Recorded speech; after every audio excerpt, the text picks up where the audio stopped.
আপনারা জানেন যে গিবিয়ন এমন এক জাতি ছিল যাদের কনান দেশে একটি অঞ্চল ছিল যেখান থেকে তারা চলে যেতে অস্বীকার করেছিল, কিন্তু তারা জিহোশুয়াকে ধোঁকা দেওয়ার একটি উপায় বের করল যাতে তার কোনো ক্ষতি না হয়।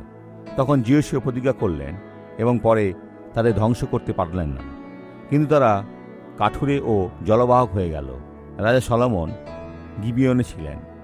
দেখুন কি ঘটেছিল। গিবিয়নে সদাপ্রভু রাত্রিকালে স্বপ্নযোগে সলোমনকে দর্শন দিলেন। ঈশ্বর কহিলেন, ঈশ্বর উদ্দেশ্যমূলকভাবে সেখানকার ওই ভূমিটি বেছে নিয়েছিলেন। ঈশ্বরের ইচ্ছা মাঝে মাঝে আমরা পরে বুঝতে পারি। ঈশ্বর কহিলেন, যা ইচ্ছা করো, আমি তোমাকে কি দেব। কোনো সীমা ছিল না। আর সলোমন সব কিছু বুঝতে পেরে জিজ্ঞাসা করলেন।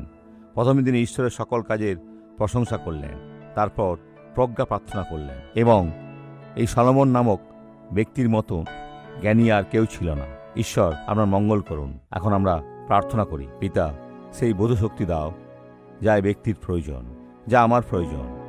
এমন কোনো মানুষ নেই যার প্রজ্ঞার প্রয়োজন নেই। আমি জানি না, কেউ হয়তো এভাবে প্রার্থনা করতে পারে, আমাকে সলোমনের মতোই দাও। যদি প্রভু তাকে বলেন, তুমি কি চাও, সে বলে, আপনি চাইতে পারেন। কিন্তু হে ঈশ্বর, আমাদের প্রভু ও ত্রাণকর্তা যীশুখ্রিস্টের প্রজ্ঞা আমাদের রয়েছে। হে পিতা, তোমার বাক্য সুস্পষ্ট, সুতরাং এ ব্যক্তিকে যা লেখা আছে তা বোঝার ক্ষমতা দাও। আমি এখন তাদের আশীর্বাদ করব এবং বলবো, মন্দ দূর হও, যিশুর নামে। আশীর্বাদ স্বরূপ হন।